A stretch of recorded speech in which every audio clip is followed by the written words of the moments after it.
Italy में विद्रोह की आग सिर्फ शुरुआत ही नहीं, अब बड़े पैमाने पर फैलने की ओर है।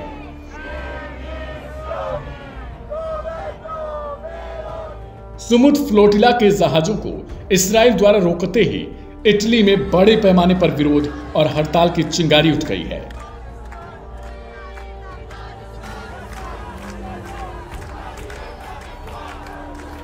यूनियनों ने देशव्यापी हड़ताल का ऐलान कर दिया और सड़कों पर हजारों लोग उतर गए हैं।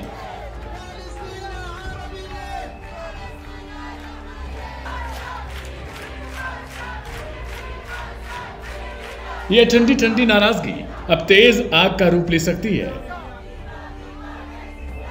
इटली के वामपंथी संगठनों और श्रमिक यूनियनों का कहना है कि सरकार ने अपने ही नागरिकों और अंतर्राष्ट्रीय मानवीय प्रयासों की सुरक्षा नहीं की।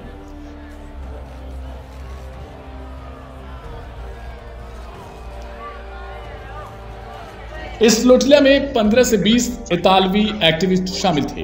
शुरुआत में रोम ने जहाज भेजने की सहमति दी थी, लेकिन आखिरी वक्त पर प्रधानमंत्री जॉर्जिया मेलोनी की सरकार ने नाव को वापस बुला लिया। यही फैसला यूनियनों और वामपंथी कार्यकर्ताओं को नागवार गुजरा। उनका आरोप है कि मेलोनी ने अपने समर्थकों और अमेरिका इसराइल के संतुलन के चक्कर में अपने नागरिकों की सुरक्षा और मानवीय नैतिकता को नजरअंदाज कर दिया। स्थिति संवेदनशील है क्योंकि इटली में वामपंथी परंपरा गहरी है और गजा के प्रति जनभावना काफी आक्रामक रही है।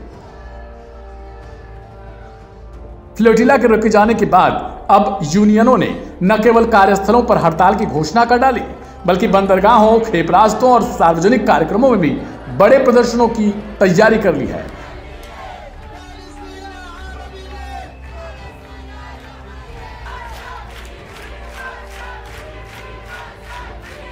बीते दिनों कुछ ऐसी ही हिंसा और अराजक चीजों को देखा था हमने, लेकिन साल 2027 के आम चुनाव से पहले यह मुद्दा मेलोनी के लिए राजनीति का खतरा बन सकता है।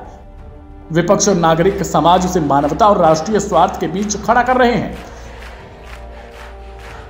तो सुमुद फ्लोटिला क्या था और क्यों यह इतना संवेदनशील मामला बन गया है, यह भी अपने आप में एक बड़ा सवाल है। बता दें, यह एक मानवीय अभियान था जिसका मकसद समुद्री मार्गों से गजा में राहत पहुंचाना था। खाद्य, दवा और आवश्यक सामग्री। गजा के समुद्री रास्ते लंबे समय से इस्राएल द्वारा नियंत्रित और बंद रखे गए हैं। जो भी जहाज नाकेबंदी तोड़कर पहुंचने की कोशिश करते हैं, उसे रोकने या जब्त करने का इस्राएल का नियम रहा है।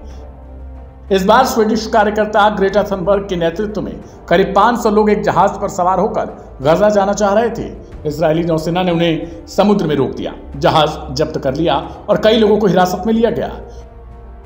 और यही कदम यूरोप में भारी प्रतिक्रिया का कारण बन चुका है। इटली में गुस्सा इसलिए भी है क्योंकि यहां का राजनीतिक मनोविज्ञान और ऐतिहासिक सहानुभूति फिलिस्तीन के लिए शुरुआत से हावी है।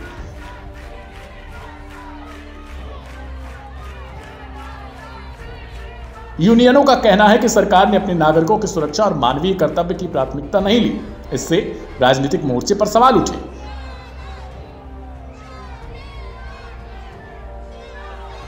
क्या मेलोनी अपनी विदेश नीति में अमेरिका और इस्राएल की प्राथमिकताओं के अनुकूल रही हैं?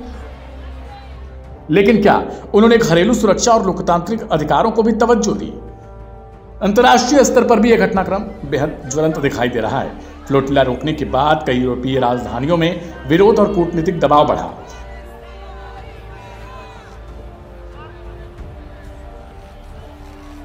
एनजीओ और मानवाधिकार संगठन इस निर्णय की निंदा कर रहे हैं। वहीं कुछ देश सुरक्षा और कानून के उल्लंघन को लेकर इस्राएल के कदम को जायज भी ठहरा रहे हैं। इस टकराव ने एक बार फिर दिखा दिया कि गजा का मानवीय संकट केवल क्षेत्रीय मुद्दा नहीं, बल्कि एक वैश्विक नैतिक और राजनीतिक प्रश्न बन चुका है। अब सवाल यह है, क्या इस प्रदर्शनों के बाद मेलोनी सरकार कोई अहम निर्णय लेगी या नहीं?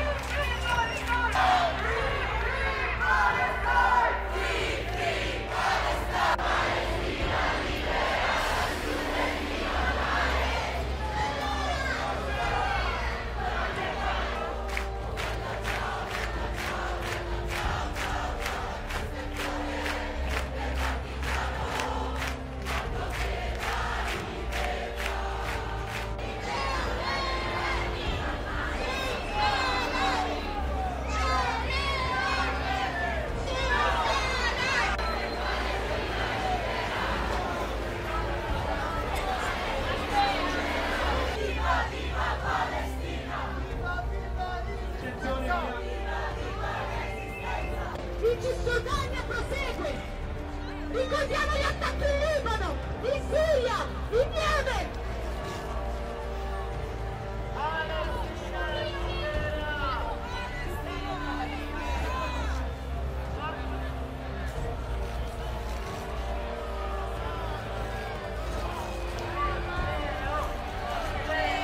Viva, viva l'esistenza!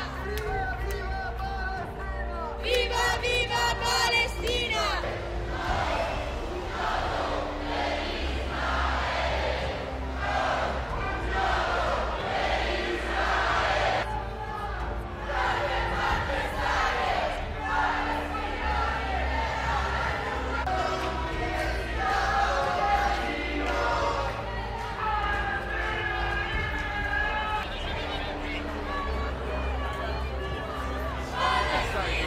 Le panchine bisogna conoscerle.